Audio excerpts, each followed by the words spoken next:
Ja, hallo, herzlich willkommen in der Stadtbibliothek Magdeburg. Das war das Einklatschen zu unserer heutigen Podiumsveranstaltung zur WM in Katar.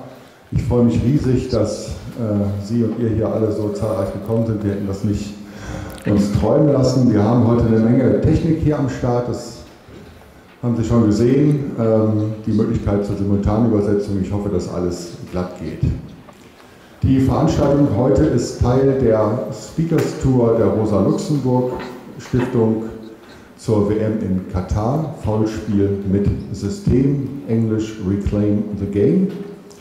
Und wir haben heute 3 Gäste, migrantische Arbeiter, hier bei uns zu Gast, die ich jetzt ganz herzlich begrüßen darf und die uns ihre Erfahrungen in den nächsten 1,5 Stunden ungefähr berichten werden. Das ist zum einen Beda Pardai, herzlich willkommen aus Nepal. Dann Krishna Schäffner, auch aus Nepal, herzlich willkommen. Bitte wundern Sie sich nicht, wenn eine Person nicht voll erkennbar ist, geschieht das aus Sicherheitsgründen. Und wir haben aus Kenia bei uns Malcolm Vidali, herzlich willkommen. Es wird moderieren Dennis Janak von der Rosa-Luxemburg-Stiftung und von der Fanhilfe heute Abend hier. Und wie gesagt, wir haben ein strammes Programm. Ich darf mich ganz herzlich bedanken natürlich bei den Organisatoren. Das ist zum einen die Rosa-Luxemburg-Stiftung generell, dann die Rosa-Luxemburg-Stiftung in Sachsen-Anhalt, die Fanhilfe und das Fanprojekt. Die Aufzeichnung für uns heute Abend macht der offene Kanal Magdeburg. Wir werden diesen Film, wenn er bearbeitet worden ist, mit den Übersetzungen dann auch hier sehen können auf einem YouTube-Kanal des offenen Kanals. Ich wünsche Ihnen viel Vergnügen und übergebe das Wort an Dennis Janak. Ja, vielen Dank Mike Hattenhorst für die Begrüßung.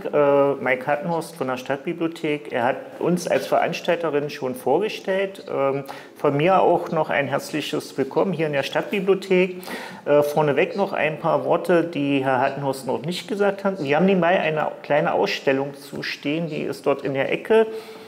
Der Fotograf der umrahmenden Ausstellung war Mohamed Badane. Mehr gibt es auch im Internet. Vorne liegen noch Flyer zur Ausstellung begleitend, die kann sich jeder mitnehmen.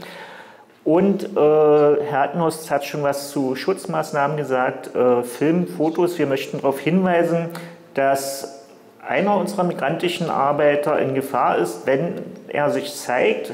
Darum bitten wir bei Videos, Fotos etc. auf die Schutzmaßnahmen zu achten und nur Fotos, Videos zu verbreiten, wo der Kollege nicht identifizierbar wäre. So. Herr Hattenhorst hat schon die Gäste vorgestellt. Die Gäste werden sich nachher nochmal, wenn ich überleite, selber vorstellen, werden was zu ihrer Geschichte sagen, was sie gemacht haben, wie es ihnen so geht oder ging in Katar, beziehungsweise Binder ist Gewerkschafterin, die sich um migrantische Arbeiterinnen kümmert, wird zu dem Thema was sagen und vorneweg noch ein paar Worte von mir zu der WM, zur Vergabe. Wie ihr alle wisst, 2010, also fast 12 Jahre her, im Dezember wurde die WM in Zürich nach Katar vergeben. In der 4. Wahlrunde erhält das Land 14 von 24 Stimmen. Im Zusammenhang mit der Vergabe der Fußball-Weltmeisterschaft 2018 an Russland als auch 2022 an Katar sind immer wieder Bestechungsvorwürfe entstanden bzw. kamen zum Tragen. 2020 standen in den USA 3 frühere Mitglieder des FIFA-Exekutivkomitees aus Argentinien, Paraguay und Brasilien im Mittelpunkt. 2 von ihnen sind bereits gestorben. Die 3 sollen Bestechungsgelder angenommen haben, damit sie für Katar als Austragungsort stimmten. Mit Stand heute wurden fast alle der damaligen Wahlmänner später wegen unlauterer Machenschaften verwarnt, verwiesen oder lebenslang verurteilt. Die Entscheidung, Katar als Austragungsland zu wählen, folgt nicht sportlichen, sondern alleinigen kommerziellen Erwägungen. Katar sieht mit dem WM-Turnier die Krönung seiner bisherigen Investitionen, mit deren Hilfe sich das Land im Sportbusiness zu geschäftsträchtigen Geschäftsfeld eröffnen will. Die FIFA erhoffte sich dadurch durch das Turnier neue Perspektiven auf Märkte in der islamischen Region. Außerdem findet die FIFA in dem Emirat einen Partner, der ihre sponsorfreundlichen Auflagen willfähig erfüllt und autokratisch durchsetzen kann. Damit setzt sich auch 2022 ein Trend fort, die populärsten sportlichen Großereignissen, die Fußball-WM und die Olympischen Spiele an autoritär oder diktatorisch geführte Staaten zu vergeben, weil die überzogenen Ansprüche von FIFA und auch IOC in demokratischen Gesellschaften immer auf weniger Akzeptanz findet. Es gibt 4 wesentliche Kritikpunkte an der WM in Katar. Das sind erstens die fehlenden Menschenrechte, zweitens, die WM ist nicht mit Klimaschutzmaßnahmen vereinbar. Dritte, es gibt in Katar einfach keine Fußballkultur. Und der 4. Vorwurf, mit dem wir uns heute auch beschäftigen, sind die unwürdigen Arbeitsbedingungen. Zu dem ersten kurz: In Katar ist Homosexualität gesetzlich verboten. Frauen werden durch gesetzliche Regelungen stark benachteiligt. Und die individuelle Lossagung vom Islam wird als Kapitalverbrechen verfolgt. Die Entscheidung pro Katar ist daher mit Anspruch eines diskriminierungsfreien Umfelds auf keinen Fall zu vereinbaren. Auch Besucherinnen und Besucher der WM-Turniere in Katar drohen Sanktionen, sofern sie sich als homosexuell oder queer outen oder unangemessene Kleidung tragen, beispielsweise kniefreie Hosen oder schulterfreie Oberteile. Zum zweiten Vorwurf: Stadien wurden mit großem Aufwand gebaut, dafür wurden viele Ressourcen verbraucht. Während der WM werden die Stadien runtergekühlt, was einen enormen Energieaufwand bedeutet. Ein dritter Vorwurf: Katar, wer kennt Fußballmannschaften aus Katar? Katar gibt es keine historisch gewachsene Fußballkultur mit Traditionsvereinen und einer nennenswerten Fanbasis. Fußball ist in Katar im Wesentlichen ein mit viel Geld gezüchtetes Retortenprodukt. Und die Stadien gleichen potemkinischen Dörfern. Die meisten von ihnen werden nach der WM zurück oder ganz abgebaut, weil sie für den eigenen Spielbetrieb nicht mehr benötigt werden. Das WM-Stadion in Al-Shamal beispielsweise fast über 45.000 Zuschauer, während in der Stadt nur 11.000 Einwohnerinnen leben. Es gab während den Baumaßnahmen in Katar viel Not und Ungerechtigkeit unter den migrantischen Arbeitnehmern. Es betrifft nicht nur die Menschen, die direkt an den Baumaßnahmen zur WM betroffen sind, sondern es betrifft alle migrantischen Arbeitnehmer. Und wir haben heute unsere 3 Gäste hier und sie werden gleich etwas zu ihren Lebensbedingungen sagen, sich kurz noch mal vorstellen, wer sie sind, was sie gemacht haben. Und ich würde mit Krishna anfangen.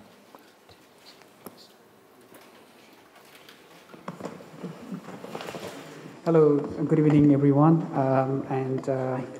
First of all, let me thank Rosa-Luxemburg Foundation for inviting us and giving this opportunity to come and share our personal lived experience being as a migrant worker. So, my name is Krishna Shrestha. Sure. Okay, sorry. My name is Krishna Shrestha, and I'm originally from Nepal, but I moved to Qatar in 2013 as a migrant worker and lived and worked there for 8 years. Actually, my job as a migrant worker in Qatar was to inventory control and management for one luxury retail brand, and where I had the opportunity to conduct my job. But apart and beside my job, I did the community and volunteering work to support Nepalese migrant worker in Qatar. And while I was in there, I witnessed and I saw many injustices and the suffering of Nepalese migrant worker going through. And to relate it with, I have also been through the similar situation and similar kind of process, right? Starting from the recruitment process back in Nepal, that normally, migrant worker pay very high and exorbitant amount of money for the recruitment, which is also called like recruitment fee. That normally the Nepalese migrant worker is hired by the manpower agency and manpower and the sub-agent of the manpower agency who they take a lot of money to recruit migrant worker, and those poor migrant worker sometimes have to sell their personal property, livestock, or even have to take loan to pay the recruitment fee. And then when they go to the country like Qatar, then they have to do a job different than what they were offered in Nepal, or what they are promised or told, and then their living condition and working condition are not so standard, and they have to deal with many other a condition of exploitation and forced labor, including the freedom of mobility and movement and freedom of association and something like that. I think my colleague also will give his introduction and maybe give some more other detail, and maybe we will have some more time, but I'm going to stop here. Thank you. Mekon? Hi everyone. First of all, thank you to RLS for hosting us and for inviting us to Germany. Basically, I used to be a Malcolm from Kenya. I used to be a migrant worker in Qatar, security guard to be precise. And up until May 2021, I was a security guard, and I was arrested for speaking up on the various injustices and violations that happened in Qatar. After that, I went back to Kenya and co-founded an organization called migrantdefenders.org. So this is basically an organization where former migrant workers come together to help the current migrant workers in the Gulf. So you'll learn more about this and our experiences as the panel proceeds. So yeah. Okay.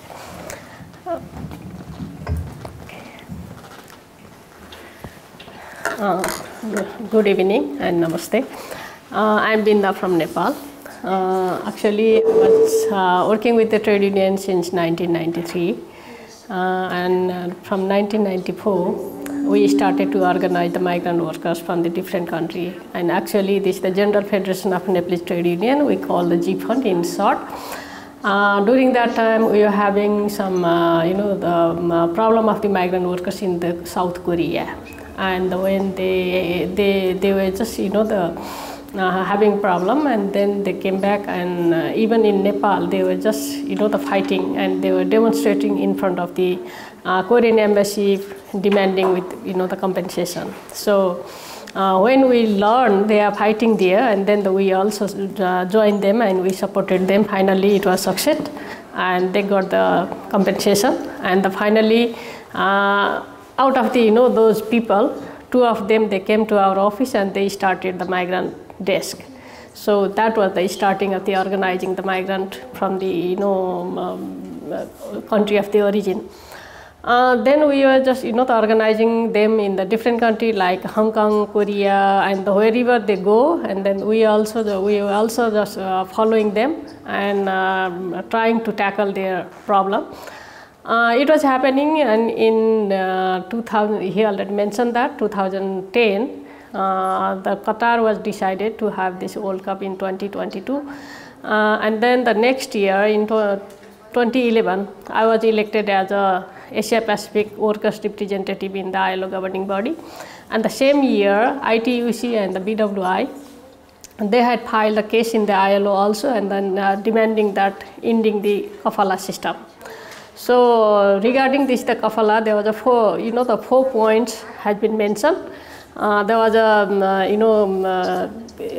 whatever this, the contact letter, they sign in the country of the origin. After arriving in Qatar, they scratch it and they make new one, and that is the, the less salary and the less benefits they put in the after arriving there. And that is the one. And another is the confiscation of the passport. And then the third is the workers, they were not allowed to leave the company and change the job. And the fourth was without the permission of the Qatar government, they could not even go back to their country. So these are the points mentioned in the case. Then when I was in the governing body in 2012, we, together with the ITUC and the BWI, we are visiting headquarters of the FIFA and asking them, if you are going to have this World Cup in Qatar, you have to respect the workers' right also. And then without the workers' right, you cannot. It would not be the justifiable to have these kinds of things, because World Cup is the biggest sport in the world, because the 1/3 population of the world, they will be watching it. And then how you can organize this program without using the workers without their basic rights. Then finally they also agreed on it, and then we are just launching the campaign together. Then in 2012 March, during the ILO governing body, we formed the tripartite committee to handle the case, and luckily I was representing in the committee from the workers' side. And then we were just having meeting with the workers in the Doha, and then getting the more information what is happening there and what are the problems they are facing. And then after 1 year in 2013, we concluded the case, and then we make some the recommendation, and they have to follow those things. And we are just giving the 2-3 years, and afterwards they were just demanding to close the case, but ILO governing body was not agreed on that, because until they ensure some of the reforms, so we cannot close it. And in 2016, there was the very high discussion about whether we should close it or we should continue it, and finally there was a voting whether we should send the high-level mission to Qatar before closing the case. And then because some of the government people, they did not agree on sending the mission, then finally it was voted. And then by vote, 35 votes against the 13, so we decided to send a high-level mission. And then when high-level mission was there, and then our mission, they visited some of the residential area and the company also, and it was out of the official schedule, because the official schedule, it was they were just bringing here and there just to show the good practices and then the good place only. Then one of the Nepali guy, he managed to bring them in the real, to show them the real situation of the migrant workers. And then when ILO delegation, they went back, finally the company identified that person, and then they tried to deport him, but he denied. And then he denied to get the ticket, and then he informed to the ITUC and then the ILO, and then finally we discussed in the governing body, because that time the governing body also was having meeting in the Geneva. And then finally there was the very big debate, and then we supposed to close the case that time, but because of that incident, because this company was trying to deport him, and it became a big issue, and then finally we decided, okay, we cannot close the case. Instead of that, you have to agree to open the office in ILO, in Qatar. That's why in 2018, we started the office in Qatar, and then now there is some, after finalizing that case, there is some reform. They have amended the laws, and then they have some other, the banking system of the payment. Then they have started the occupational health and safety issue. They have a more labor inspector. They train, and then they are just inspecting the labor camp and then the working place also. So these are the things little bit they are going. But many things it has been written in the documents, but all of them it has not been implemented yet. So that is the issue. And then finally I would like to request you people also. Now in November they are going to have the World Cup, and after World Cup what would happen? We are not sure. And then because of the international pressure now, they have made the little bit better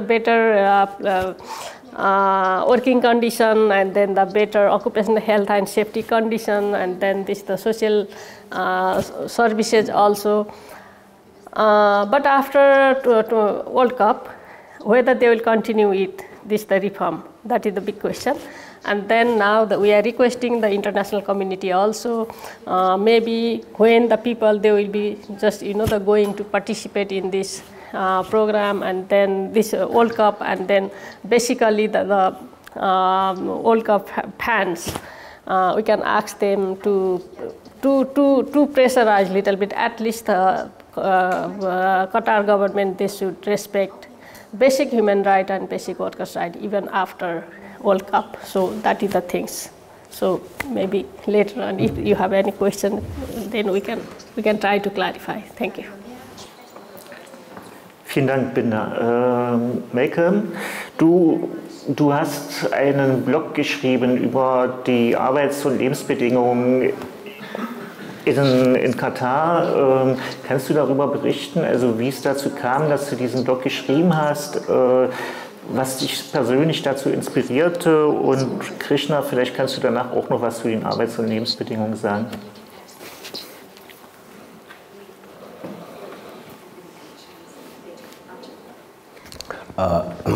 Yeah, so basically about the blog,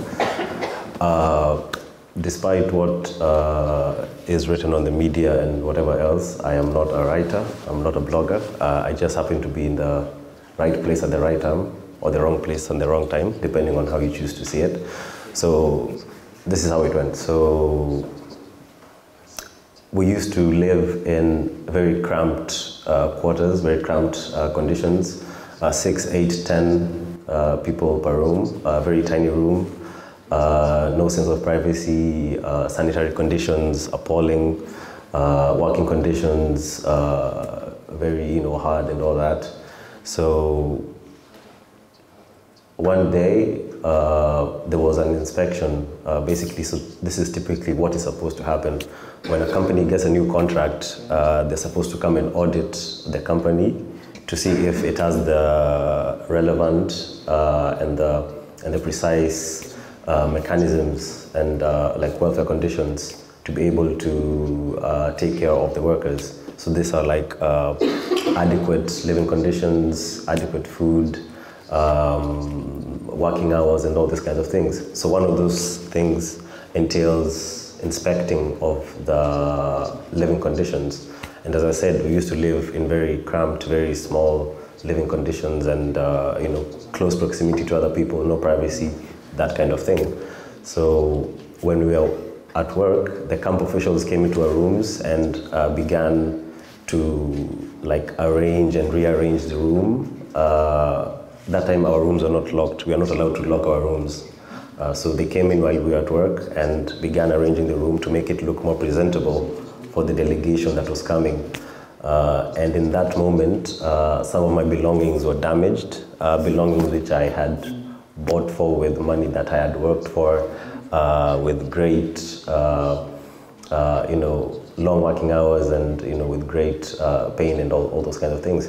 So my belongings were damaged, and I took that very, very personally. And that very evening, I created an anonymous email account, or so I thought at the time.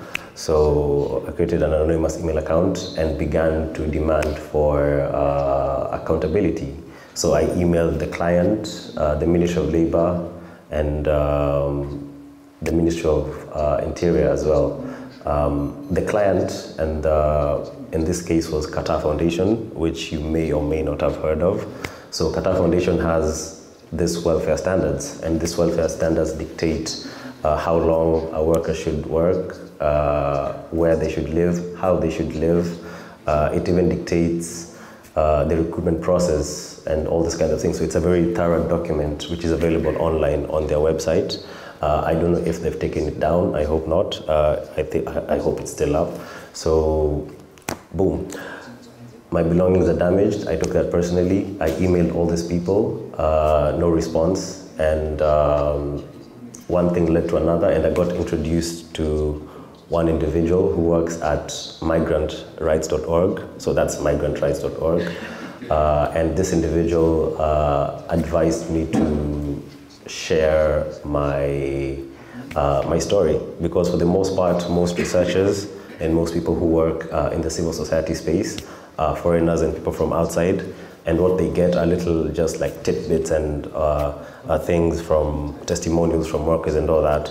But in my case, I was a living example of a migrant worker who was actually living this life. So I was able to articulate the conditions. It was basically just simple, like, what do I see around me, what do I feel, and what needs to change. And I wrote that in an article, and that article is available online. I can share the links later available. So the article was published, and it basically said, like I said, where we were living, how we were living, what we felt, what the conditions were like, what the conditions were supposed to be like, all the mechanisms and all the formal avenues that I had tried to change and failed.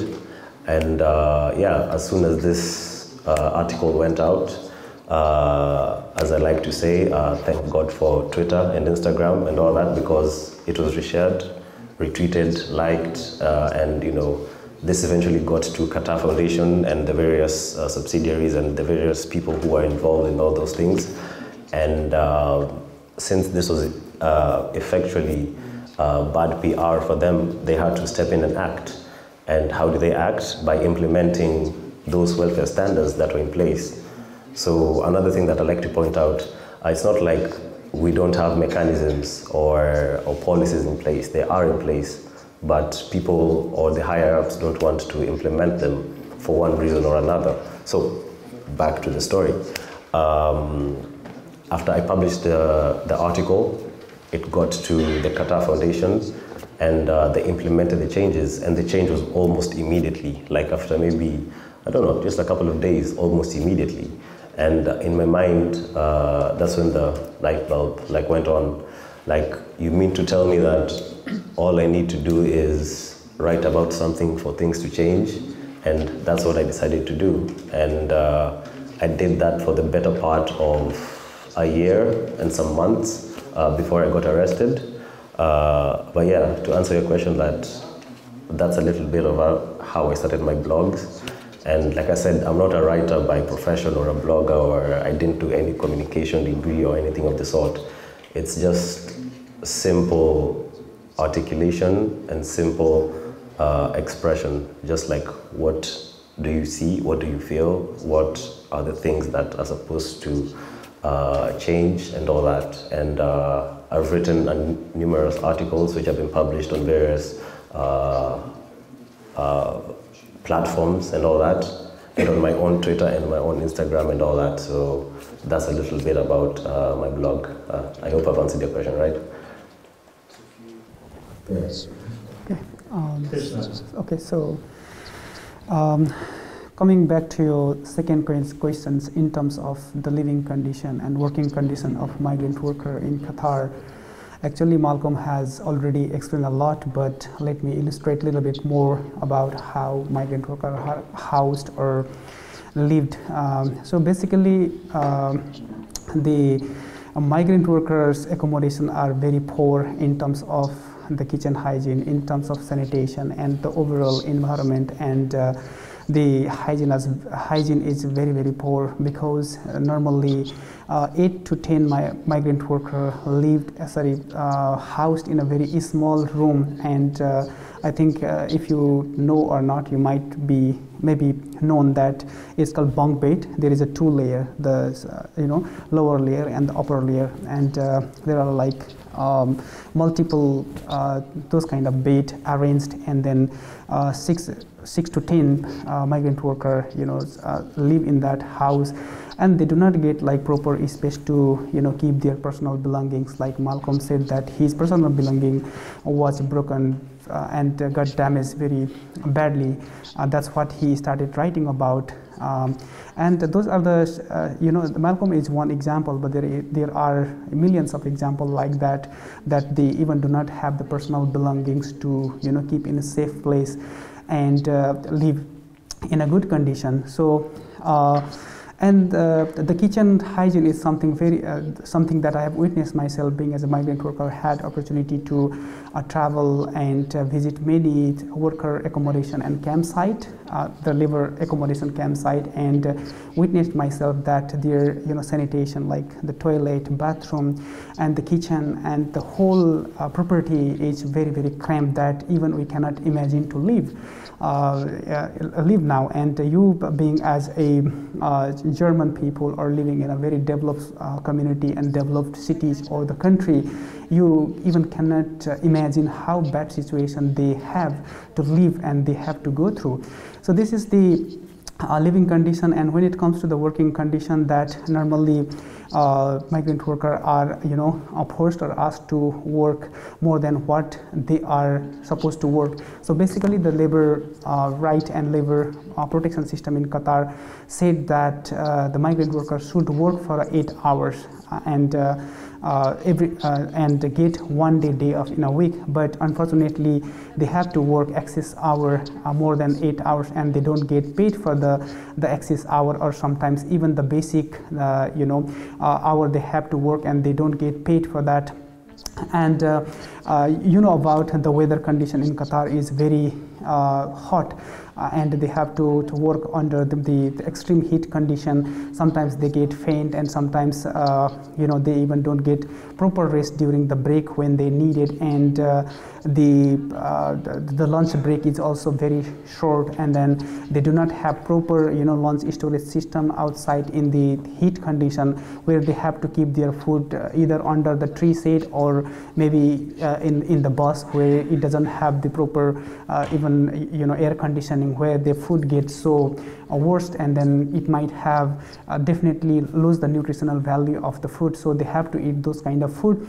And imagine those workers who work very hard and do manual job, and then lift big heavy weights, and then do all those kind of manual job, and have to eat those kind of food, definitely put them into severe health bad condition. And those are the overall situation that every migrant worker face. And I as a migrant worker, Malcolm as a migrant worker, we have been through the similar situation of the millions migrant worker, and we are just a very a simple example or one or two representative of the migrant worker, but there are millions of migrant workers going through the same situation, living through the similar situation, and dealing with the bad condition. Danke. Es gibt immer wieder Berichte, dass migrantischen Arbeitnehmern die Löhne nicht gezahlt werden. Welche Möglichkeiten gibt es denn, um diese Löhne einzufordern, beziehungsweise auch wie leben migrantische Arbeitnehmerinnen ohne Lohn? Wie überleben sie in Katar bzw. in den Golfstaaten, und welche Möglichkeiten auch der übergeordneten Organisation, also um sich Unterstützung zu suchen, also gewerkschaftliche Organisationen zum Beispiel, gibt es für migrantische Arbeitnehmer?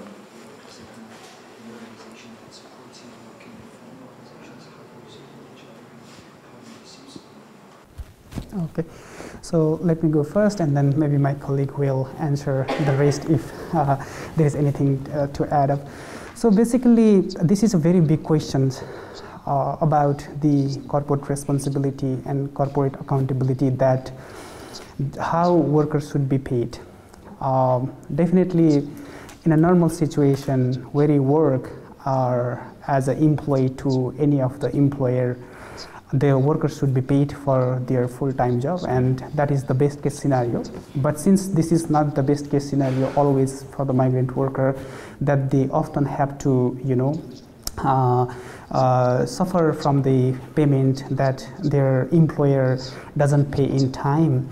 But Madam Binda has already mentioned that Qatar has introduced the banking system to pay the worker salary, which is also called the WPS system, wages protection system, which basically tells the employer to pay their salary through the banking system or through the banking system. But what happens sometimes, and what we have encountered, is that the employer put the salary of the worker to the bank, and later, after when the worker received the salary, being asked to withdraw and given back to the certain, back to the employer.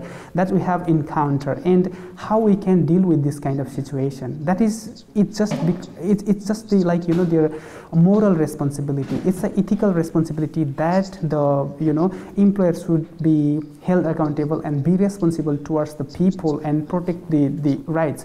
But this is not the case. And how we can make sure that the worker get paid in time, is that something, it comes from the top to bottom approach. I mean, the government need to monitor those kind of system very carefully, that each and every single worker should be paid through the bank, and they get the proper wages and payment in time.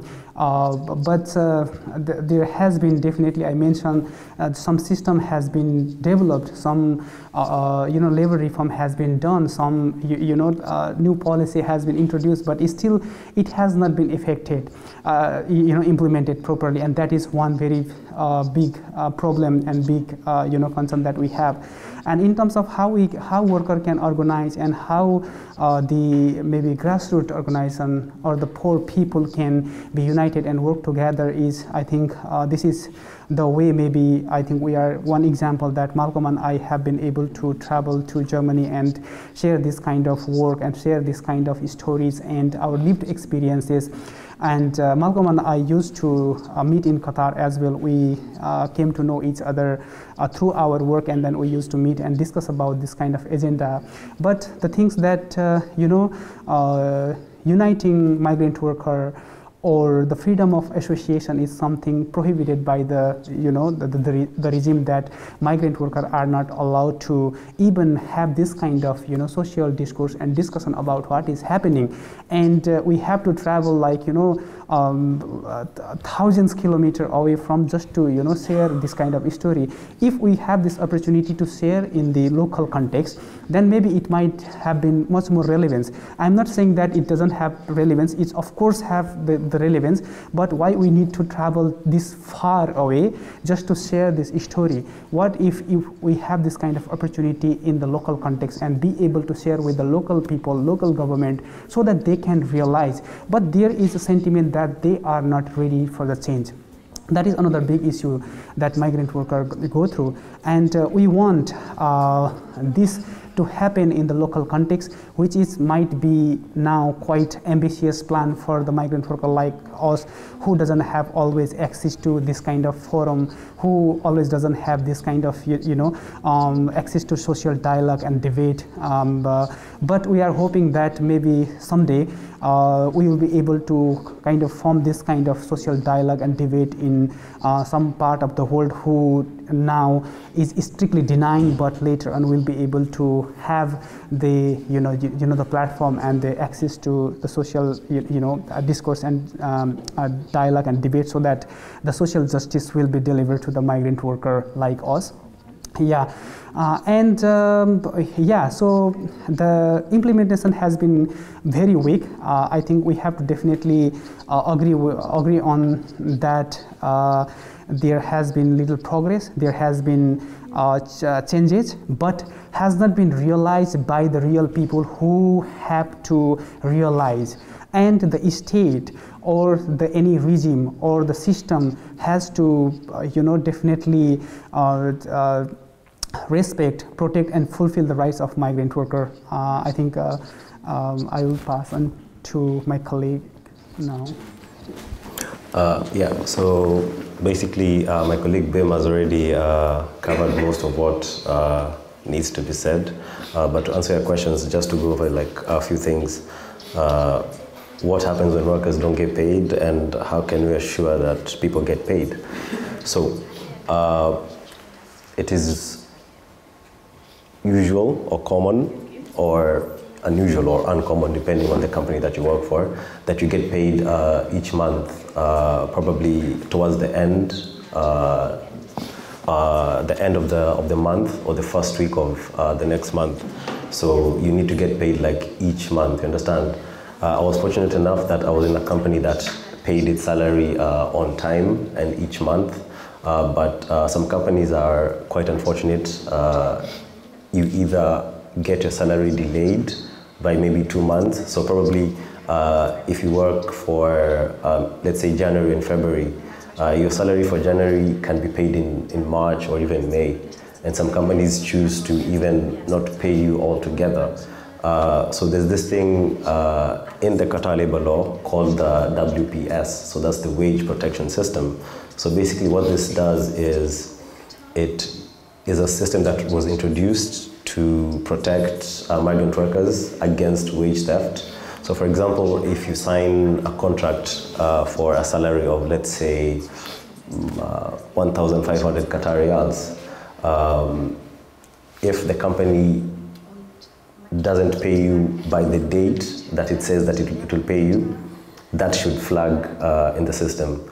If the company pays you, let's say, 1,000 riyals instead of the agreed upon 1,500 riyals, it's supposed to flag it in the system. But that system has since failed. I, in fact, have never even heard of that system until I began doing my research. So there is no protection whatsoever for migrant workers. So when you ask, like, what happens when workers don't get paid and how can we ensure that they do get paid, that is honestly up to the employer and how he or she feels like. If he or she feels like, I don't need to pay my workers today, like there's not much we can do about that. And I don't say that lightly. It's a very serious thing, and despite all the civil society and international media scrutiny and all that, people still don't get paid. It's less than 100 days to the World Cup, I think, and people are still not getting paid their salaries.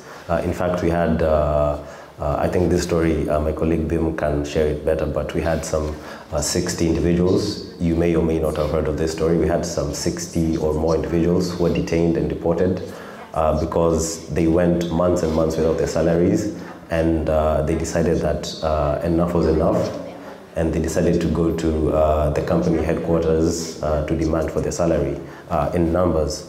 So basically what happened was the Qatari authorities came in and swooped them up and put them in detention centers and even deported them, understand? Mind you, this is all happening when all the cameras and the spotlight is on Qatar, you understand? So that just goes to show you like how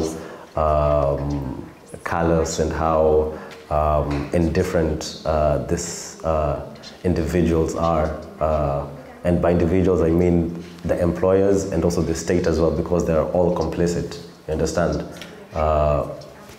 You've signed a contract, you're supposed to get paid by, let's say, 28th.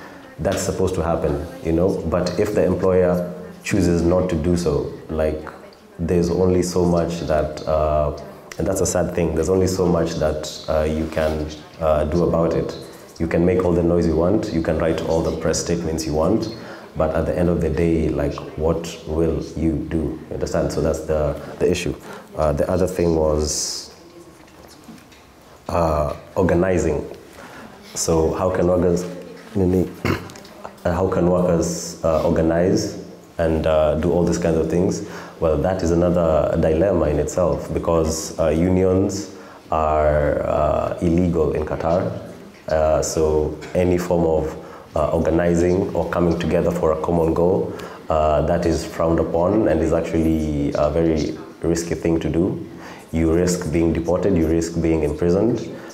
They kind of see it as a threat because a unified force, when you have a union, you can demand for better pay, you can demand for better living conditions, you can demand for better welfare, and that is a big threat to the authorities and the employers and the business community, as it were. So when you talk about organizing and doing all those kinds of things, in my experience, that is a very risky thing to do. Even just speaking about it, you understand? Even just speaking about it, that's a very risky thing to do. I think all these things is making me actually very angry right now, but I'll just try to control it because all this is happening when the focus is on Qatar and all these things are still happening. So that just goes to show you, like what my colleague also, Binta, said, when the FIFA World Cup is over, when all the teams have packed up, when the last match has been played,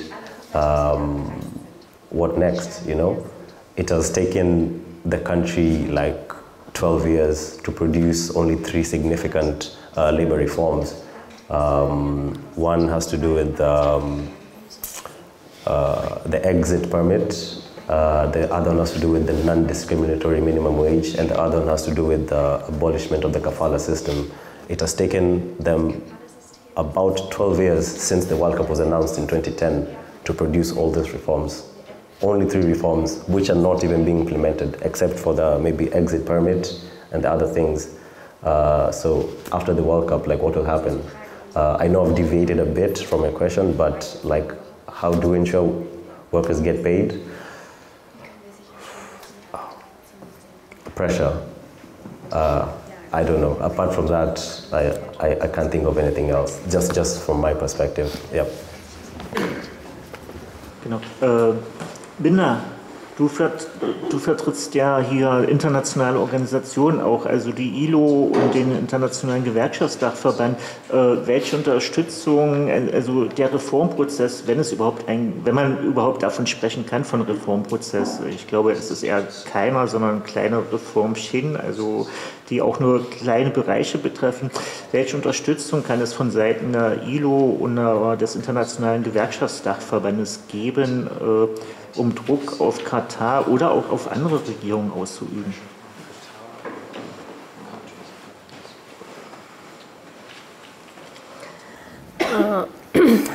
Let me start how we organize people in the different countries. I already mentioned that we started to organize the migrant workers from 1994. And not only in the Qatar, even the so-called democratic country also had problem. So in the beginning, when we started to organize Nepali workers in Korea, and many people actually who took the lead and they were deported. And even the we started organizing the Jifan support group.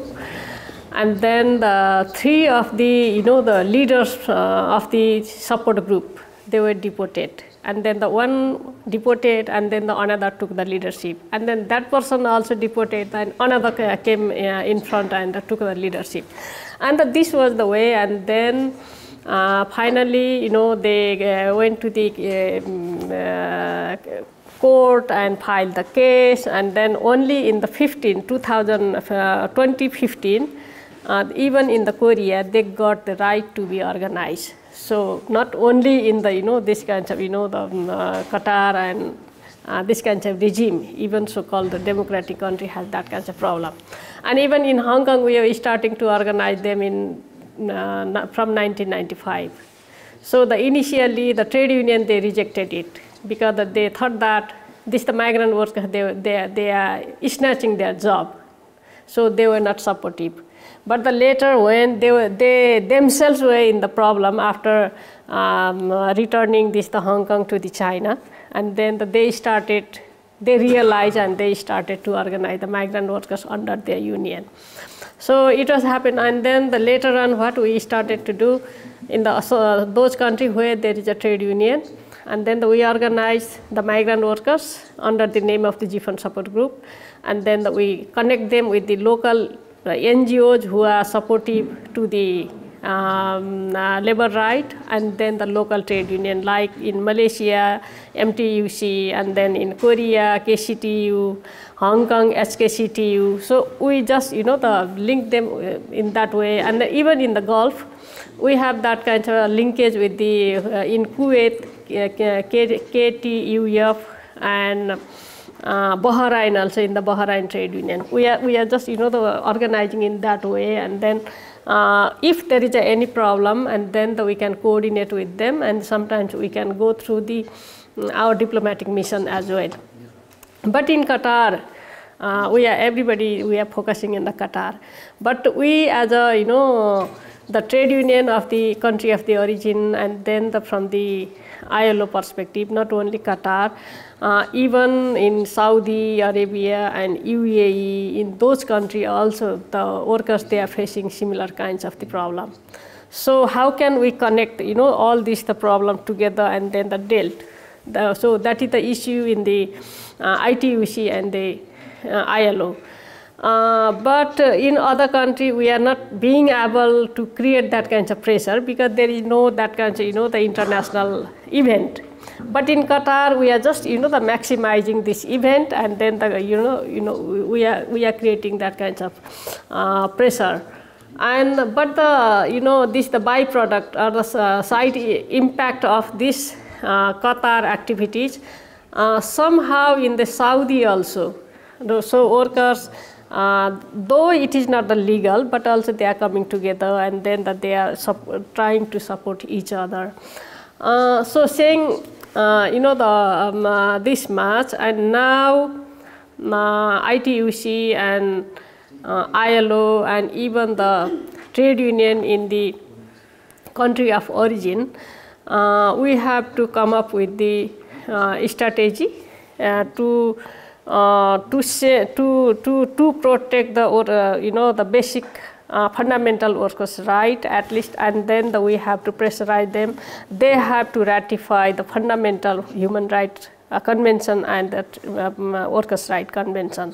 So that is the one thing. And another thing, in the wherever the migrant workers they are they are sending, and then country of origin and country of destination, they should have bilateral agreement. So without agreement, so workers should not be sent. And then third is, when they will be making this the bilateral agreement and memorandum of understanding, so this the workers' right issue should be included, and then that issue should be not only the trade union and not only the international institution. So these things should be included in the policy of the both countries. So we have to lobby for that. So these are the things we are, and then from the Nepal side, we are trying to sometimes bring all this, this trade union of the country of origin, and then the government also. We are pressurizing together in the South Asia. Why not we come together and then make some, the common understanding and common position regarding the migrant workers, sending to the Gulf and other country, but it is not being able up to now. So we tried few times, but we are not successful in this regards. But maybe we should not give it up. We should continue, and then we have to change a little bit our strategy in that regards. And international community, like in the Germany and some the European community, they are very much supportive regarding the migrant workers issue. And especially when I was in the ILO, I realized that when there was, I already mentioned that there was a voting whether we have to send the high-level delegation to the Qatar or not. Bad thing is that we were talking about our people. But all this, the government representative of the Asia Pacific, they voted to the, in favor of Qatar, and then the Europe, America, and then, the other country government, they voted in favor of workers. And then, all this, the employer representative also, they voted in favor of the migrant workers' right, but some of the employer representative from the Asia Pacific, they voted against. So it was a pity. So we are talking about our working people, but our government representative, even in the the ILO governing body, they are voting against. They were voting against. So how to handle this kind of situation? And then it is not easy, but we have not lost our confidence, so we have to fight and we have to continue. Danke. Ihr habt vorhin erzählt, dass gewisse Konditionen verbessert wurden, aber nicht alle. Thema Gesundheitsschutz ist ja jetzt auf WM-Baustellen vor allem im Sommer sehr akut gewesen. Also wir hören von Todesfällen auf WM-Baustellen, auch aufgrund der großen Hitze, also 50 Grad im Schatten ist in Katar keine Seltenheit. Das macht ja was mit Arbeitern gesundheitlich. Wir hören von vielen Verletzten auf WM-Baustellen. Und dann ist immer noch das Thema, also verbesserte Konditionen und was ihr auch schon angesprochen habt, also was kommt danach? Also in Katar gibt es in vielen Bereichen, im Dienstleistungsbereich zum Beispiel, auch migrantische Arbeitnehmerinnen, auch Frauen, glaube ich. Was passiert also mit denen in den anderen Bereichen und was ist mit dem Gesundheitsschutz?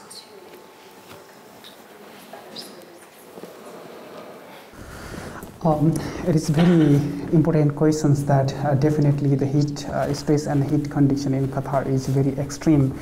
Right now it's and it reaches up to 50 degrees as you mentioned, and we simply can imagine how it is feel to work under that high level of heat stress, and at the same time there is a high humidity as well. And there is many fatalities and migrant worker death being reported by different international media and international, the human rights researcher group, and that is definitely a very prominent for all migrant worker.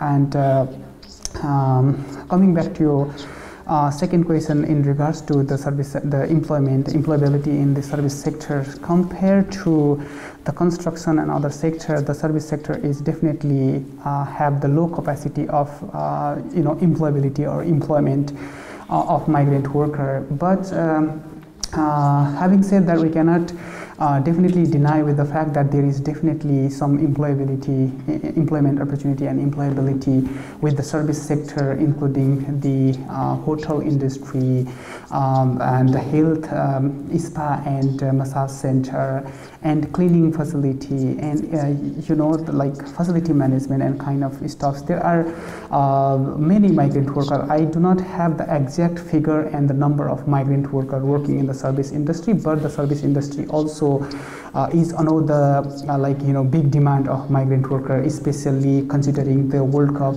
will be held in next month in Qatar, and there is a high number of worker demand in the service industry. And I think for the service industry we have to maybe segregate into two different parts. So there is a trend, because most of the hotel industries are from the developed countries, like big hotel industries and hospitality industries are run under the global operation system of the global multinational brand, which they have the two systems of hiring worker. One is under their own direct operation system and one is from the third party hire. So comparatively, the condition of worker working under the direct operation of the multinational company is much more better, because they have better protection system, they have a better welfare system, they have better salaries, whereas those who work from the third party has very worse working condition, as they are hired by some third party and then sent to work into those service sector. So there is a high level of exploitation to the worker coming from the third party. Like for example, the passport confiscation, as we have been talking a lot throughout this tour, and that is quite huge for the third party hire.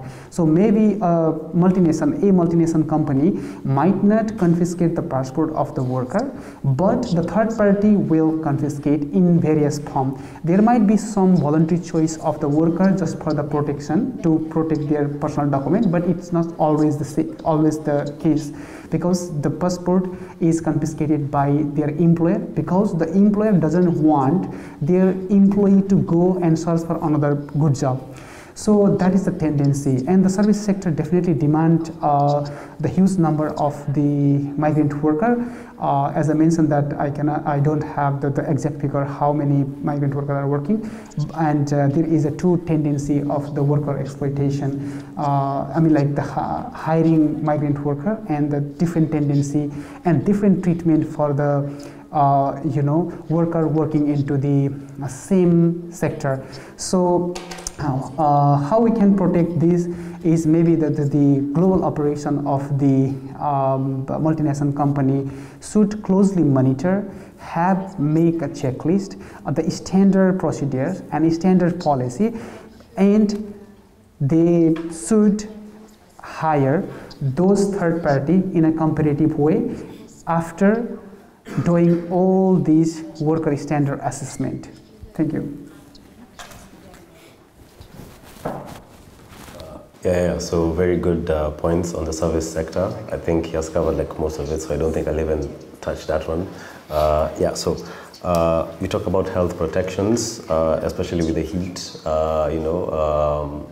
Yes, it does reach excesses of 50 plus. And also when you factor in the humidity, it becomes like really, really, really unbearable, you understand?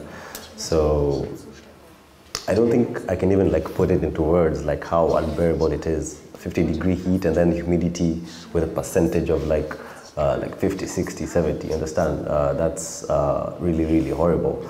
But see, the thing is, you have to give credit where it's due, even if it's like minuscule, you understand? So the Qatari government has this law or this thing in the labor law where it states that from 10 a.m. to 3 p.m., basically when the sun is at its peak, no workers are allowed to be outside, working outside. So from 10 a.m. to 3 p.m., that's when, the sun is at its highest.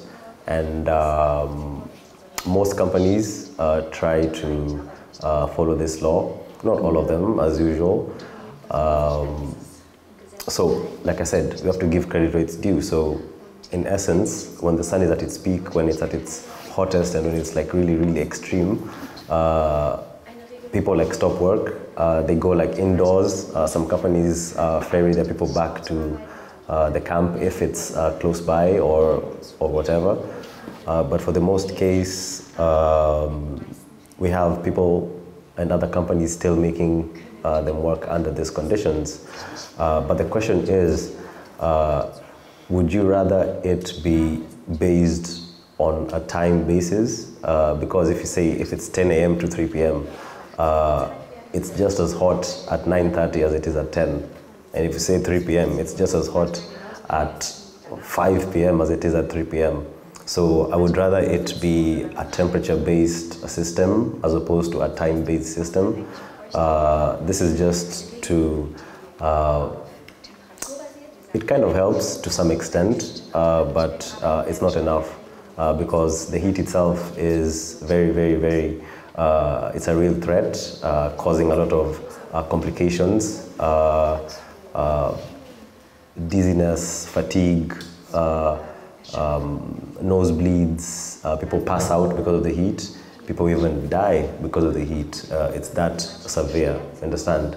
And as my colleague said in the panel yesterday in Berlin, like even one loss of life is too much, and the employers and the authorities and the embassies should find a way to work together to kind of mitigate this threat because that's not going away anytime soon. Like heat is a constant in Qatar, you understand? So I think that is what I can say about like the health protection systems in Qatar. Yeah. Danke. Binder, möchtest du vielleicht noch anfügen, ob Gesundheitsschutz bei den Verhandlungen zwischen ILO und der katarischen Regierung Thema waren?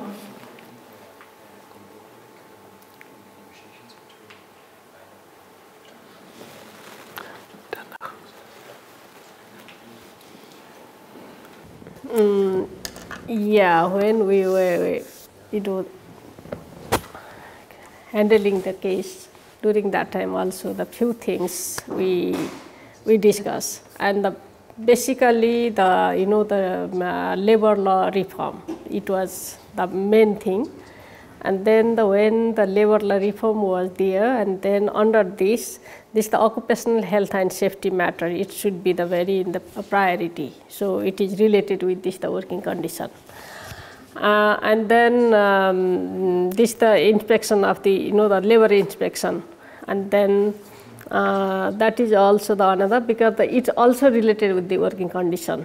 And then based on the inspection, they should make all this the policy, and then the working timing and those things.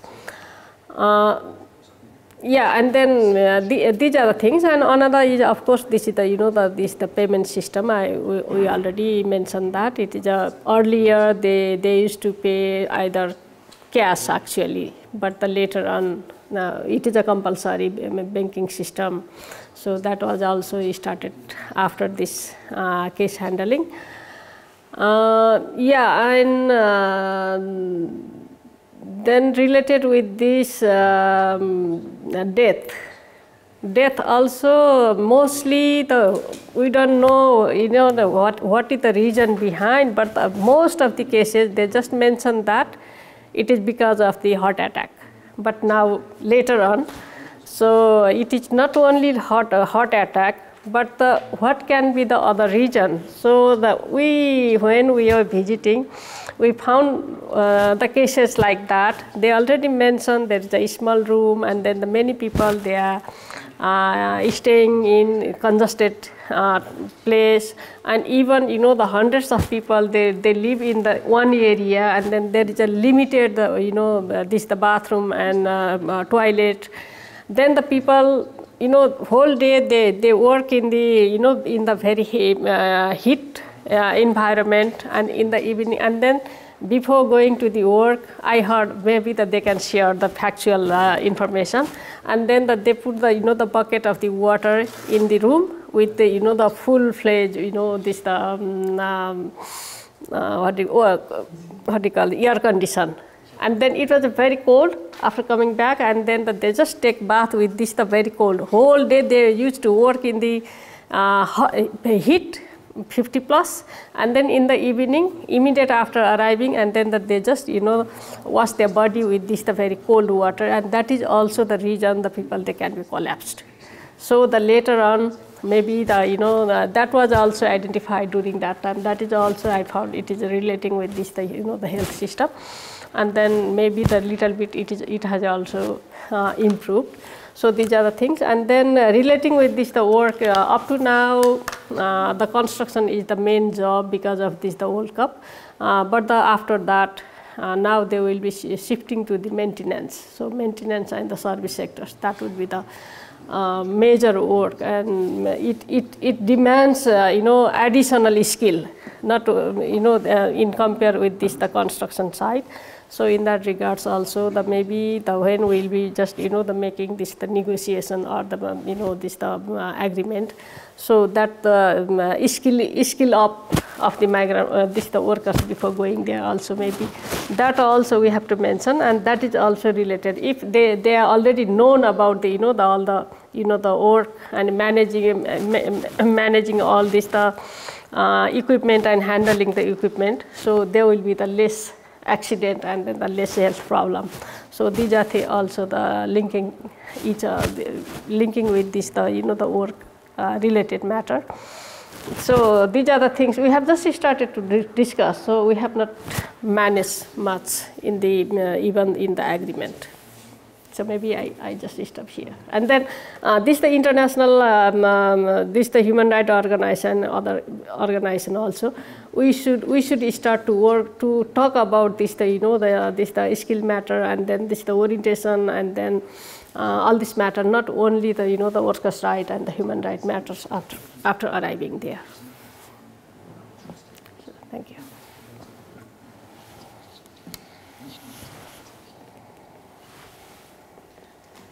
Danke. Ich würde jetzt praktisch die Runde für alle eröffnen. Wer hat eine Frage?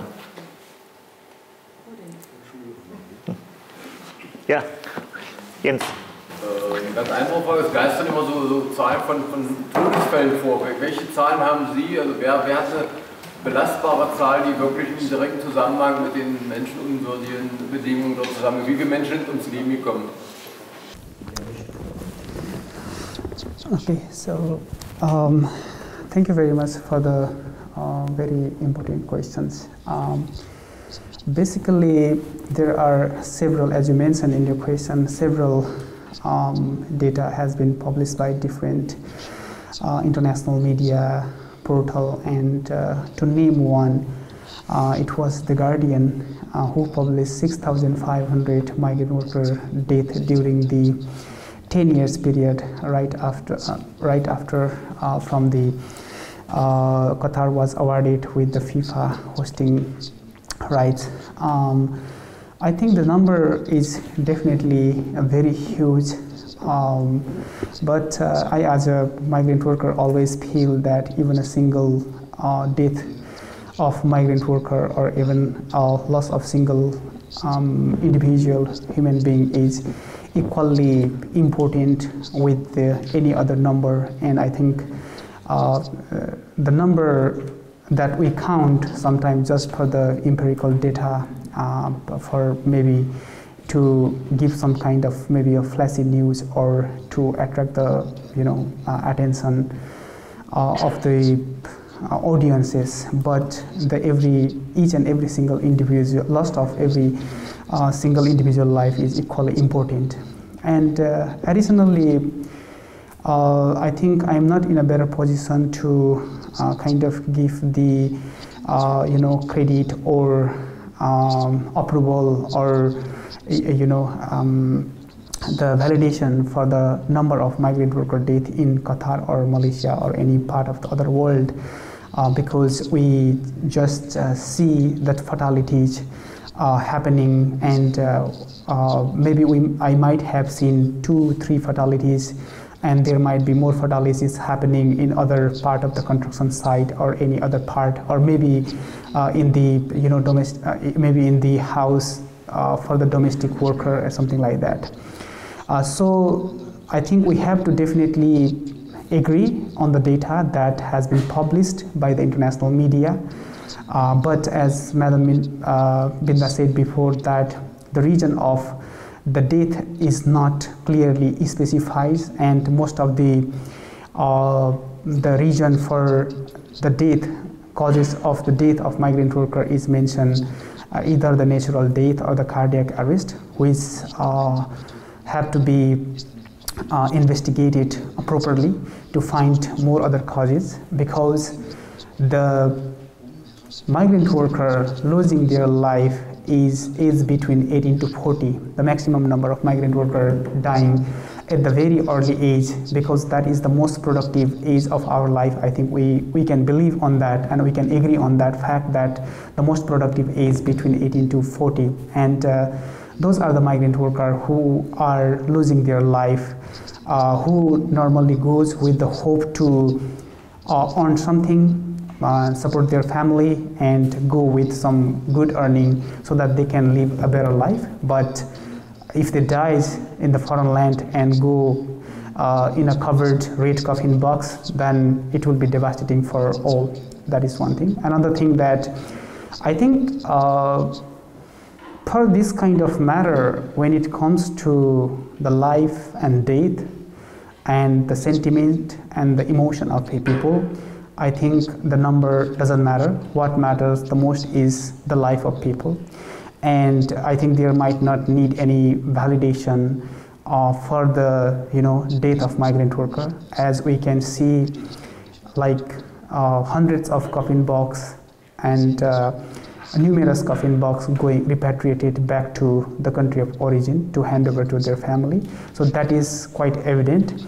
Though I said that I might not be able to give the exact number of death, but there is definitely fatalities, there is definitely death of migrant worker, and there is a lot of other fatalities that lead people to the death and loss of their body part being amputated and amputated for the whole life. So every single individual, the loss of life definitely matters.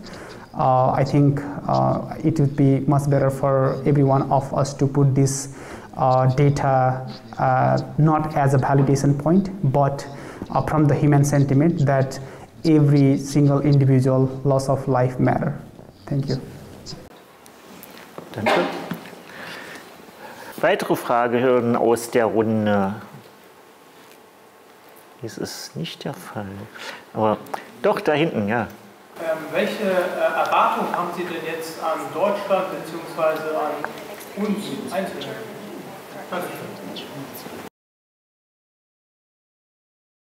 Well, another very interesting and very important question that what we expect as a migrant worker is that a very, I think, a simple thing, that to be aware about the real condition of migrant worker, the first thing.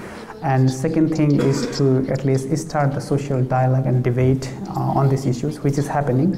That's why we are here and we are very happy about this. It's already been happening. And the third thing, you being as the citizen of the developed countries have much more, let's say, economic or political power than other developing countries. So you can put pressure, raise these issues and put the pressure to your government so that your government can be held accountable and responsible to communicate with the respective diplomatic mission your government has with the respective country of destination of migrant worker, and start realizing the need of human rights to respect, protect and fulfill the migrant worker rights. That's another thing. And additionally, you have, as I mentioned, that you have got much more like influence and power. So it is something that you can do from your side is to just raise the awareness among your community as well, and make a big bunch of force to pressure your government and start the social dialogue so that it will be heard by your government and your politicians, so that they can raise the concern as equally as yours with the migrant worker. And I think this is what I wish. Maybe this is not a demand from migrant worker, but this is our wish that the people like Germany or any of the developed countries start having this conversation and putting a pressure to your government so that the government equally held responsible and accountable. What do you against? Just to echo on that, as I said, to put it into words, it's not a demand, it's just a request, a humble request, an ask, just because atrocities are happening on both ends of the spectrum, from the country of origin and the destination, which is the Gulf, be it Qatar, Saudi Arabia, UAE, wherever. But in this case, we are talking about Qatar and all that. We know that, like I said before, FIFA will pack up the bags and leave. All the teams will pack up the bags and leave. The migrant workers will remain. The employers will remain. The harsh living conditions will remain and all that. So what we ask, for example, from Germany is that you kind of put pressure on your leaders because there is a German embassy in Qatar. There is a German embassy in Kenya. If you put pressure on both ends, eventually, something might change, and hopefully something will change. Same thing in Asia, Nepal, Sri Lanka, Bangladesh, all those countries. So basically, what we request and what we ask is just to involve your government, and you can demand of your government now, to be more proactive on this matter. And the funny thing is that it's not like they don't know all these things are happening. Like, everyone knows what's happening, you understand? But I think we just need to be consistent and incessant in our ask from the government. So yeah, that's it.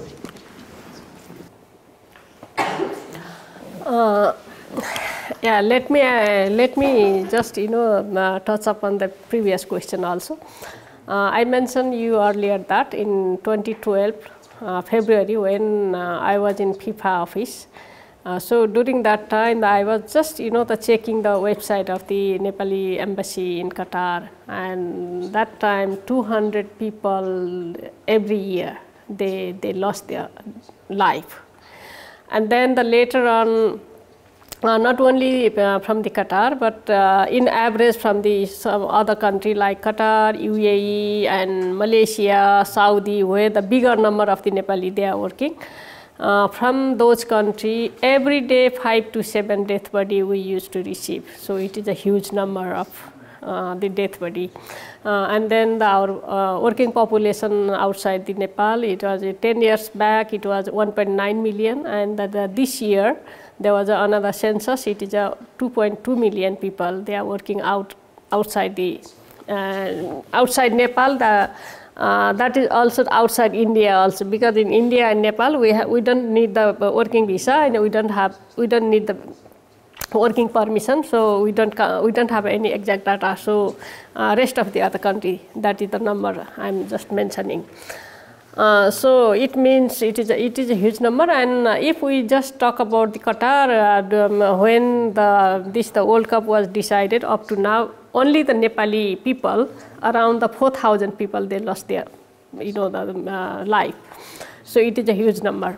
And relating with this, the expectation from the like individual in Germany. I am just remembering that earlier you in the Germany-based organization, the Clean Clothes campaign, they were running the one campaign regarding the child labor, against the child labor. It was very effective. And this time also maybe you can just start some kinds of the campaign, the forced labor free product or respect workers' right. So something like that campaign, if you could start, that may make some the impact, because in the previous one of the discussion I learned that now the Germany government might be making the negotiation to import the gas or something like that.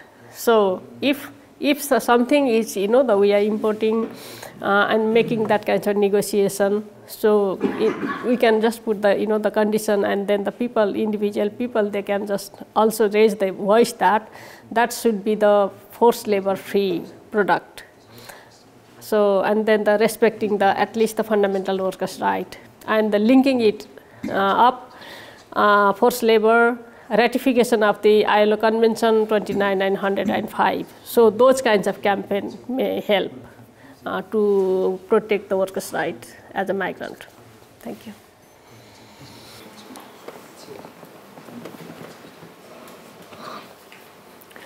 Vielen Dank. Da gibt es noch 2 Fragen. Ja, 3 Fragen. Werden Sie sich die FIFA-Weltmeisterschaft eigentlich anschauen als Migrant Worker, oder werden Sie sagen, ich will damit abschließen, ich will damit nichts mehr zu tun haben? Also können Sie sich sozusagen an diesem internationalen Sport-Weltcup irgendwie mitfreuen oder irgendwie in irgendeiner Weise mit teilnehmen, oder ist das zu viel, und die Eindrücke so stark, oder das ist nicht möglich?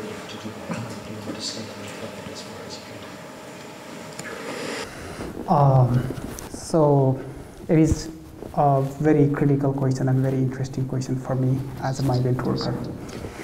As if we look at from the big mega event side, that I also a football fan, and I definitely do want to enjoy watching football.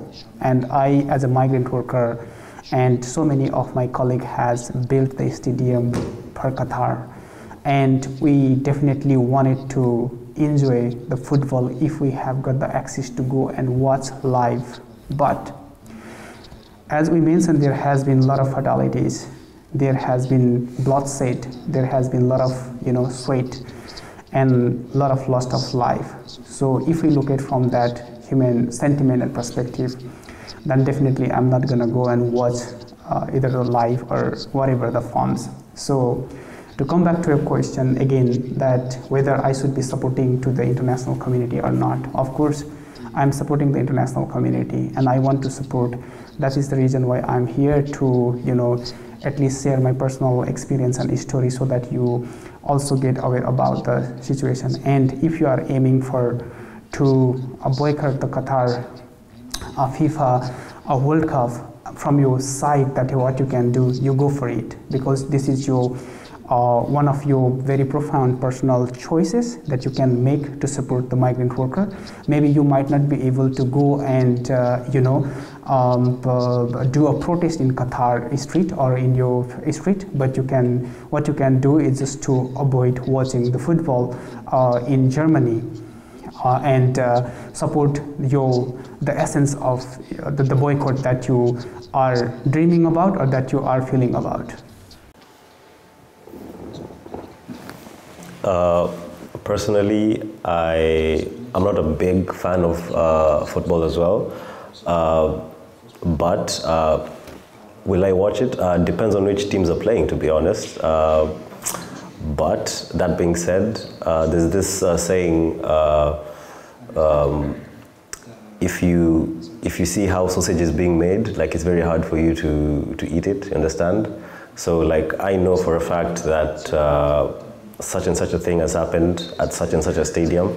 Like, even by mentioning some of the stadiums, like, Lusail, Education City, Al-Bayt Stadium, all these stadiums, I know for a fact that some fatalities have happened, some labor violations have occurred, and all that.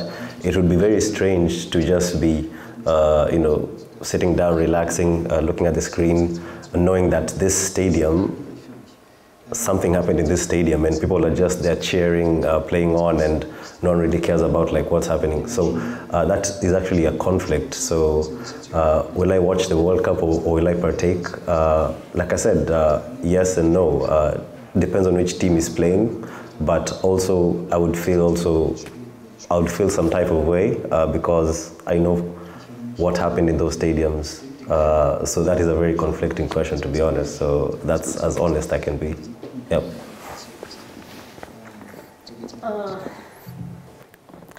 Okay, well, for me, boycotting the things, it will not make much impact now. Anyway, it is going to happen.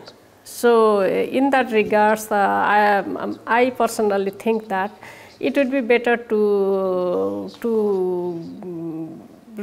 launch some kinds of the campaign. Let's say those people who will be participating as a fan of that, the game, we can ask them to raise the workers' right voice, and then we can just make the noise that pay the price of the labor life, migrant labor's life and blood, and then respect the contribution of the migrant workers, and then make the better working conditions, something like that. So if we could run that kind of campaign together, maybe it can help a little bit. Otherwise,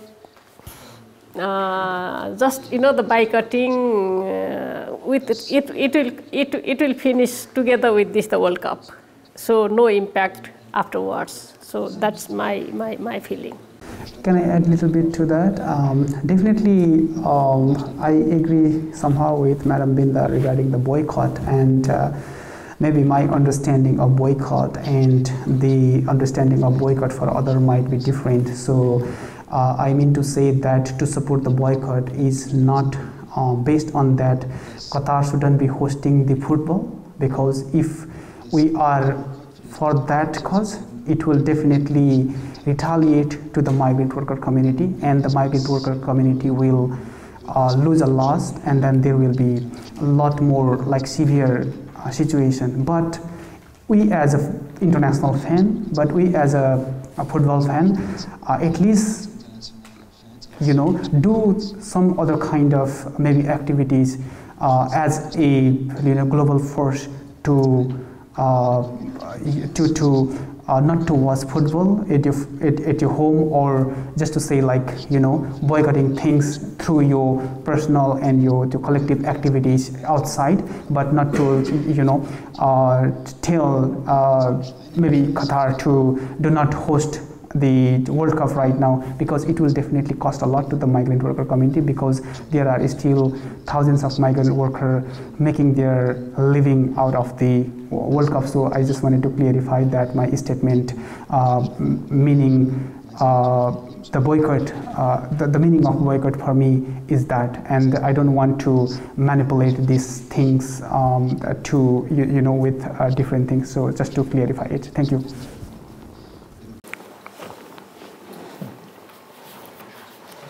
Was ja auch Ziel der internationalen Boykottkampagne ist, praktisch die Aufmerksamkeit auf die Arbeits- und Lebensbedingungen in Katar zu werfen, also sowohl die Arbeitsbedingungen von migrantischen Arbeitnehmerinnen als auch die Lebensbedingungen von Menschen, die in Katar wohnen, also die ganze Menschenrechtsfrage etc.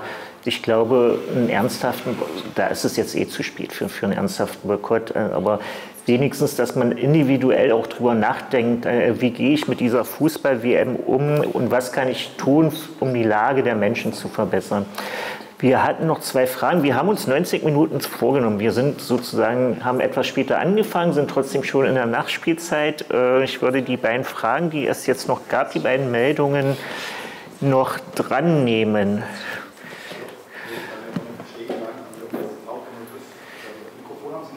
Nein, du müsstest ganz laut reden, bitte. Ich versuche ein bisschen lauter zu sprechen. Zunächst sozusagen als Namen von einigen auch Leute hergekommen sind. Vielen Dank. Es ist wichtig, glaube ich, dass es sowas gibt, dass die Leute hertrauen und berichten sozusagen als Augenzeugen, die vor Ort gewesen sind. Sonst ist diese Art und Weise unterrepräsentiert. Meine Frage ist zunächst gerichtet.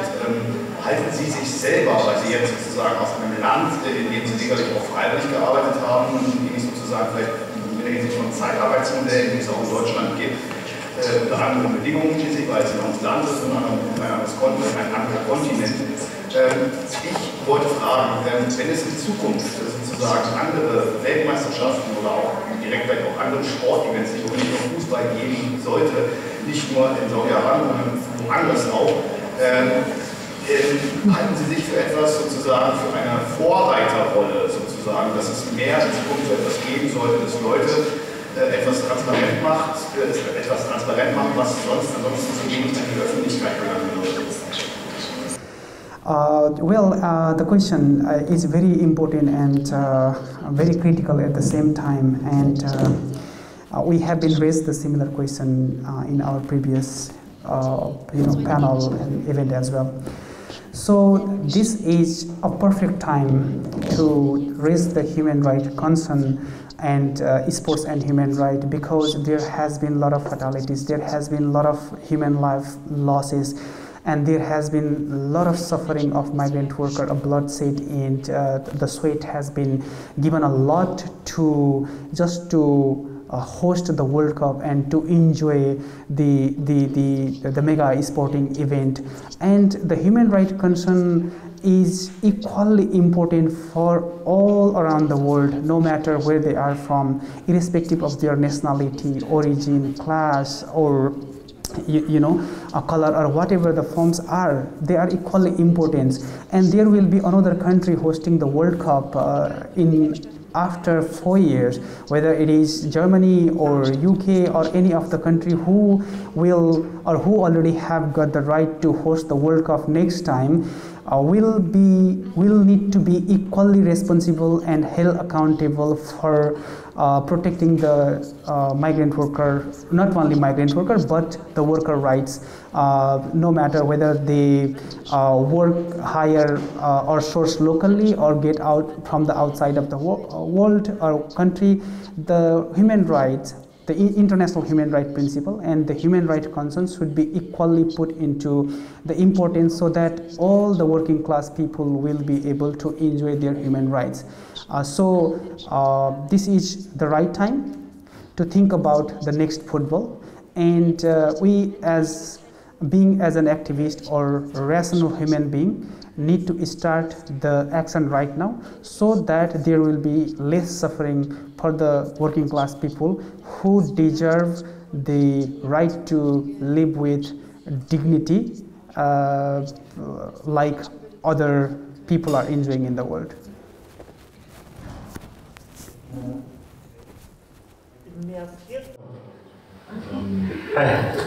Ja, das ist gerade beim Thema Boykott, ich meine, das ist das Thema jetzt im Großen und Ganzen mehr oder weniger durch, das ist ja bekannt, aber ich würde mal interessieren, was du drei dazu sagst, dass eben auch die großen Verbände, wie das jetzt quasi in Argentinien, aus Europa, Deutschland, Spanien, Frankreich, Italien, England, dass die eben alle da jetzt in der Beziehung gar nichts getan haben in den letzten Jahren. Also der Fußball redet sich ja gerne raus, und dass Politik nichts mit Gestalten zu suchen hat, aber das ist ja großer Blödsinn. Jedes Banner, was hochgehalten wird, ist so um Politik. Und da würde mich mal interessieren, wie da eure Meinung ist, dass die Verbände aus diesen großen Ländern, diese großen Verbände, gerade aus Europa auch, sich da komplett rausgehalten haben aus den ganzen Fragen. Meine Frage war sehr ähnlich, ich kann vielleicht gleich anschließen, weil es gehört dazu. Daraus ergibt sich ja, was sind eure Erwartungen an die Verbände und auch an die Spieler, die ja jetzt zahlreich nach Katar fahren werden und dort ihren Sport verrichten werden.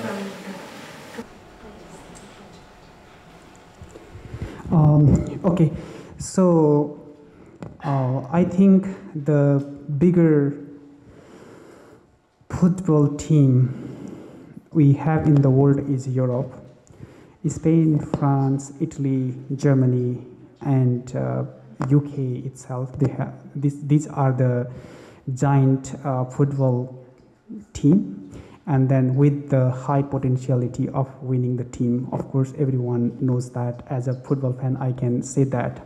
And having said that, I think, as far as my knowledge allows, that I think the Norwegian team has said the boycott during the FIFA selection process. But apart from that, I haven't heard a lot from other football team, especially national football team, who will be playing the World Cup after 1 month, nearly after 1 month. So definitely, the esports is not football, especially. It's not just a sport. It is also a social event. It is also a social responsibility and accountability. So if the human rights concern is equally, touches to the heart of the national player of any of the big football team, especially in Europe or Brazil or any big giant, and if they have the courage to raise this issue when the national anthem will be played before they start the game, I think will create much more significance to respect at least the loss of the life. And I think it will set some kind of paradigm for the future, and the football federation or the association or the national association will be at least able to understand and consider the human rights concern for the worker who build the stadium or those who work in the construction is as equal as the national football player has, because the human rights of the football player and migrant worker or the working class is equal. So they have much more significance, they have much more importance, and if they will be able to raise this issue during the football, it will add some more significance, and I will definitely leave it up to you how you can generate the pressure or the awareness or maybe a campaign to make your national team accountable and responsible to respect the migrant worker rights or the rights of the working class. Thank you. To add on that, to answer your question, the gentleman there, So basically, all the mechanisms and the things that were put in place to protect the migrant workers' welfare ever since the World Cup was announced in 2010, all of them have failed the migrant workers. So when you talk about all this big, first of all,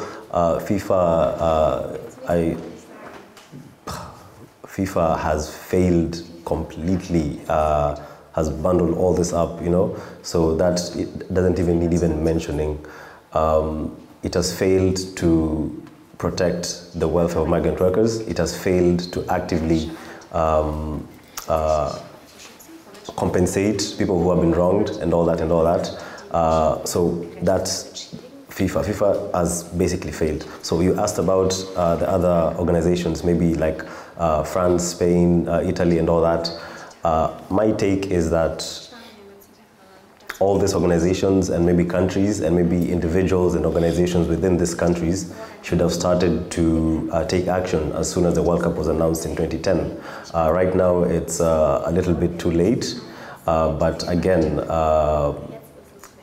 as a measure of trying to be more positive, like we can't look at the past and say we should have done this, we should have, we could have, you know. We look to the future, like what can we do now? Now we are aware that these things are happening. Right now we are aware that such and such things need to happen for things to change.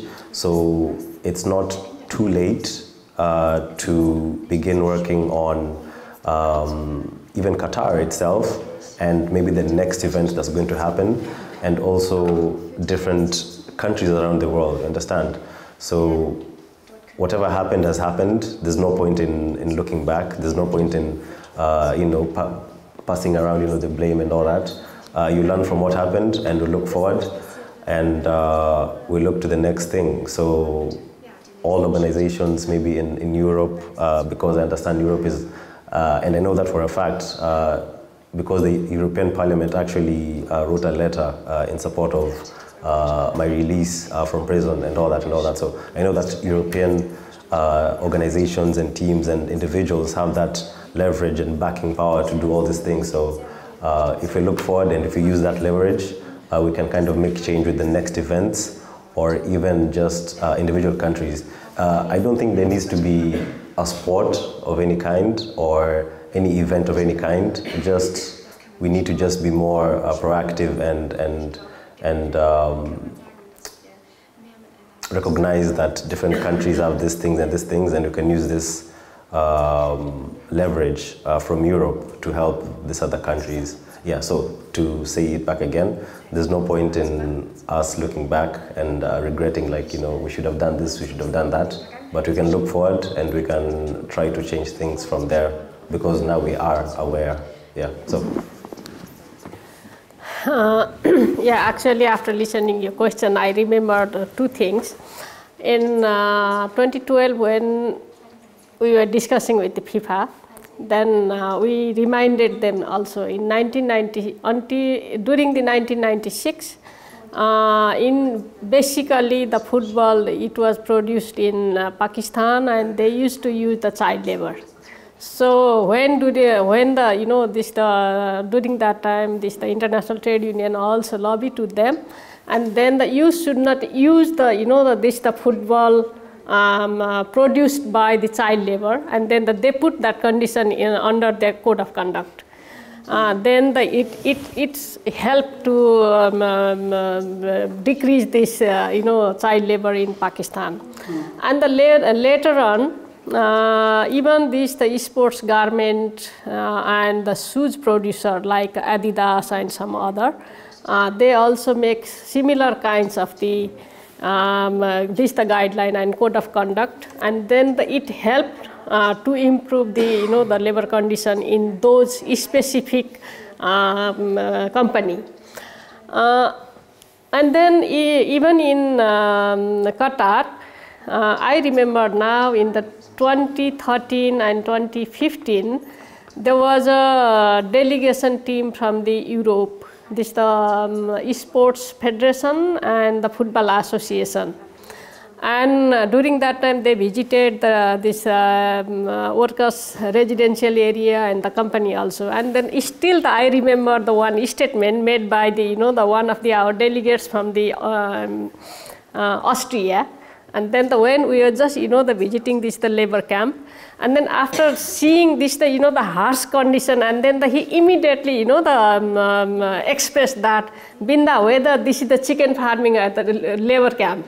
So it was that kinds of things. And then because of their delegation and their meeting dialogue with the Qatar government, and then whatever things had happened now, at least there is some improvement. So there is a contribution of this the soccer association and then the sports federation around the European country.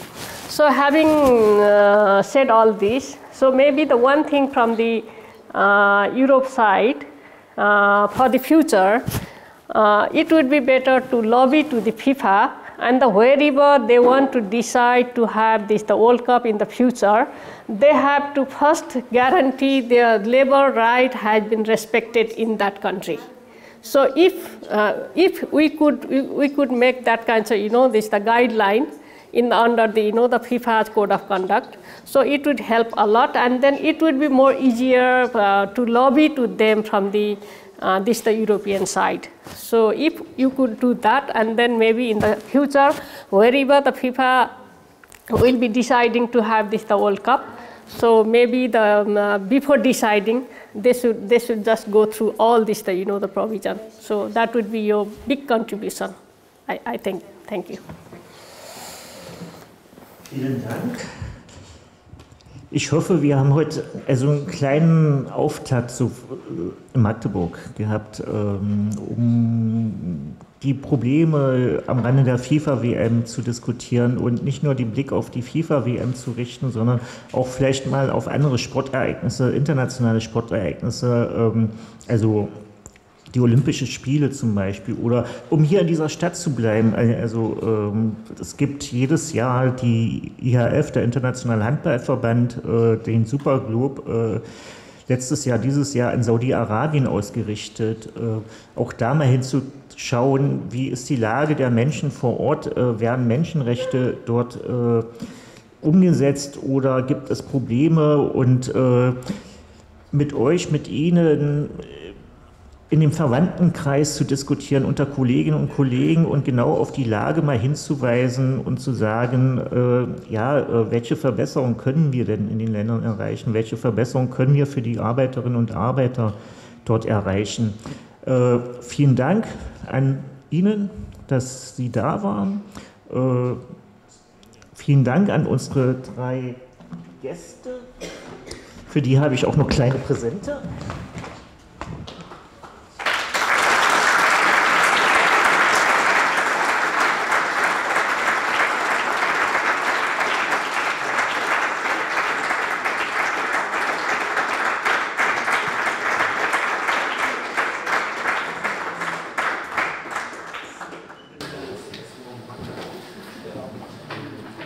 Es sind kleine Dinge aus Magdeburg,